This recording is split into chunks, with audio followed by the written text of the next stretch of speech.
Shalom, salam jumpa dalam renungan harian kita Sabtu 7 Mei 2022, Pekan Paskah yang ketiga. Saudara-saudariku yang terkasih, bukankah kita semua mendambakan kedamaian? Kita sepakat untuk mendambakannya. Tetapi pertanyaannya adalah, apakah semua kita sungguh-sungguh menyadari untuk menciptakan kedamaian itu? Di sisi yang lain adalah ketika kedamaian itu ada, maka semuanya terasa lebih baik. Ada sukacita bersama, yang lain hadir untuk orang lain. Demikianlah menganggap orang lain itu sebagai bagian dari dirinya.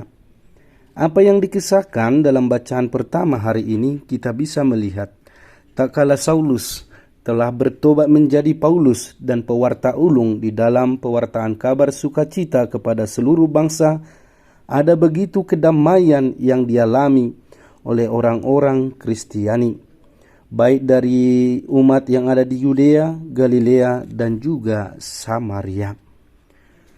Saudara-saudariku yang terkasih, buah-buah dari kedamaian itu akan banyak kita alami. Dalam bacaan pertama juga dikisahkan bagaimana Saulus selain menciptakan kedamaian menjadi orang yang paling mencintai Tuhan, juga mulai menunjukkan kuasa dan kehendak Tuhan atas manusia itu sendiri. Ia menyembuhkan orang lumpuh dan juga memberikan penghiburan sehingga iman mereka semakin bertumbuh, dan tentu saja semakin banyak orang yang percaya kepadanya. Apa yang dapat kita renungkan dengan situasi ini? Yang dapat kita renungkan adalah, mari masing-masing setiap pribadi kita berusaha menciptakan kedamaian, dimulai dari keluarga kita masing-masing. Orang yang mencintai kedamaian pada prinsipnya adalah berusaha menghadirkan hidup kita secara berarti untuk orang lain. Bagaimana di tengah keluarga kita? Sudahkah ada kedamaian itu? Bagi mereka, keluarga-keluarga kami yang sudah mengalami kedamaian itu pasti bersuka cita.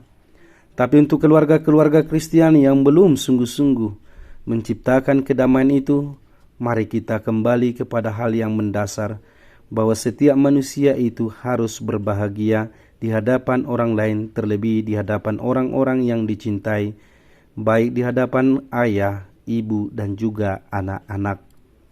Saudara-saudariku yang terkasih, dalam bacaan Injil hari ini, Tuhan kembali meneguhkan kita bersama bahwa setelah Dia bangkit dan kembali kepada Allah Bapa yang telah mengutusnya, dan disitulah kerajaan kemuliaannya, maka Dia akan menjanjikan Roh Kudus bagi kita bersama.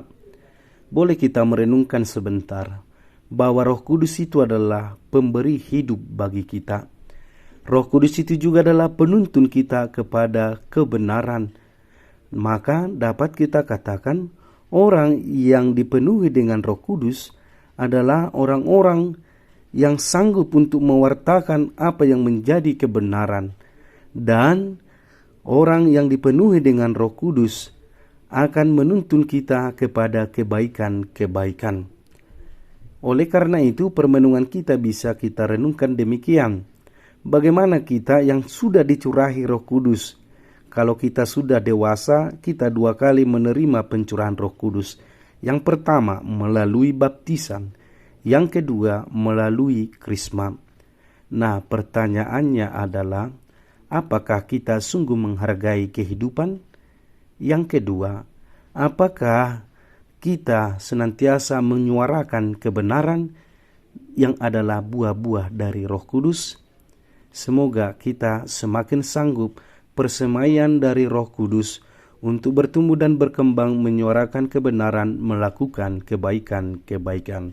Shalom, Tuhan memberkati. Amin.